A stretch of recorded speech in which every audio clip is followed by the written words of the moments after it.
Ayan mga kababayan, kape muna tayo. Siyempre galing po tayo ng mission yan. Kasama natin sila Daddy Frankie, of course, at ng buong team. Yan. Kasama natin of course kay Chano. Yan. So, going back na tayo mga kababayan. Pabukas nga, Uncle Chano. Thank you Uncle Chano. Yan, going back na tayo mga kababayan sa Pangasinan.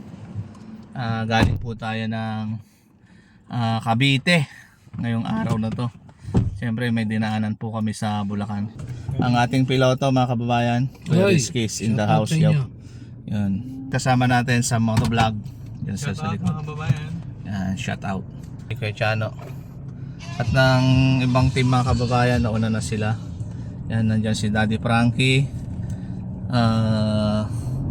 Si Aling Rosiel, Yaya Peli, at ang kanilang piloto naman mga kababayan ay si Kuya JC Official. Of course si Boss JB tsaka ni KJ27 nandyan sa likod. So yan, kompleto tayo ngayon mga kababayan.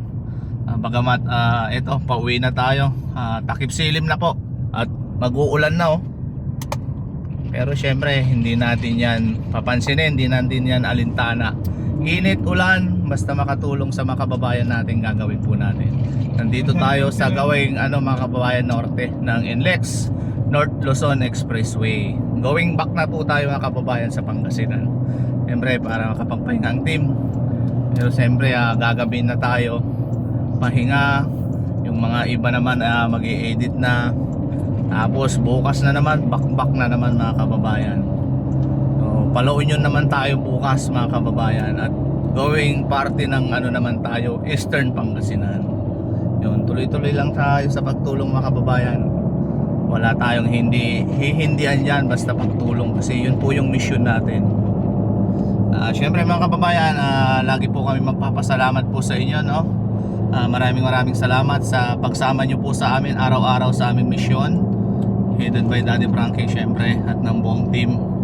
Salamat kasi nandyan po kayo lagi na nakakaantabay po sa amin. Nandyan po kayo lagi na sumasama araw-araw sa mission po namin. Kaya lagi po namin sinasabi mga kababayan na hindi po kami magsasawa na magpasalamat po sa inyo dahil kayo po ang tunay na dahilan kaya nangyayari po itong pagtulong na ito. Kayo po yung naging dahilan para mabuo ang team. Kayo po yung dahilan kaya may isang Daddy Frankie po.